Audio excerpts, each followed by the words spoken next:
just the after effects of the booster shot that he got, basically. So he's fine. Just a little under the weather with it, but he came back. He's fine. How about with Harrison? You were talking about possibly seeing the way he responded to it. Yeah, it was pretty good today. I still think he'll be a game time decision, but he did pretty good in practice today. He and Mo both. So we'll see what happens when they warm up tomorrow night. When you look at just, I guess, the improvements that you guys have shown, and obviously accentuating the positives, does that give you even more hope when you look at someone like Harrison Barnes sitting on the sidelines?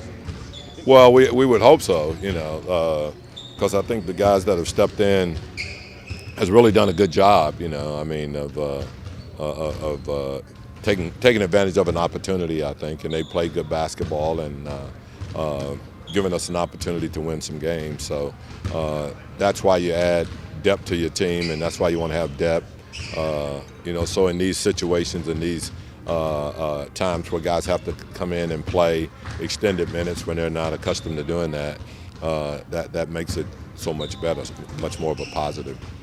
How nice will it be to get those guys back, though, and get a little bit of continuity on this roster? The lineup's kind of been changing a lot. Yeah, I think anytime you can have continuity, it's going to be much, much better because guys know exactly what their roles are. They know the expectations that are there for them. So when you can do that and there's a good feeling about when you're going to go in and how you're going to play and when you're going to play, I just think it's easier on the players when they know that. Do you feel like you have a pretty good idea of the roles for most of these guys, or are they kind of still developing as the year goes on? No, I think we got a general idea of what the roles are for these guys, and obviously the minutes things is how you're performing on the court. If you're going through a real hot streak, then obviously we're going to leave you out on the floor, and you're going to play a little more minutes, and that's just kind of the way. All of that is done by feel, really. It's not really any other way that you can do it other than look at performances on the floor and then give minutes according to that. Alvin, we've seen you switch out Holmes and Haliburton right around the 5-minute mark in the first. Mm-hmm. Is that just specifically so you can keep either Fox or Haliburton on the court? Exactly. You guys are a lot smarter than you look, I mean, you really are, No, but yeah, being serious, yeah. We want to have one of those guys on the floor at all times, so we try to take them out early so that one of them are always going to be on the floor. We just talked to Mezzi about looking at the standings. He said he uses it for a little bit of a motivation. I know I actually did this a few games ago, but it's the same thing. You put together, string together a few wins. You're in the thick of things. I mean, even though it's still early in the season, isn't that kind of important? And do you use that as motivation?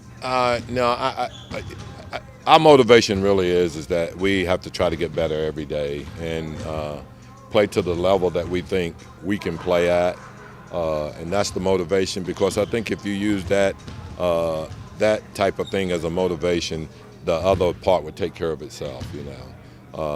It's still early on, and if you look at the West, there's just so many teams in that 10, 11, 12, 9, 8 win category right there. So there's not a ton of separation unless you look at you look at Golden State and you look at Phoenix. They're the ones that's really created the separation, but all the other teams are in a situation where if you could put together a win streak, I think you can move up. But it's early. We just got to continue to concentrate on playing good basketball and getting better every practice, which I thought we had a good practice today, and they did a lot of good things. So I think for us, that's got to be our motivation to improve every time we walk out on the court. And I think if we do that, as I said, I think the other parts will take care of itself. The two more guys you've had on speed and picking up the pace, now that you kind of have a little bit of a sample size, has it met your expectation? Is there still a long way to go? No, I still think that we can be much, much better from a pace standpoint than what we're doing. But I do think we've gotten better at it, and we've created some easier shots for ourselves. But I still think there's another level that we have to get to.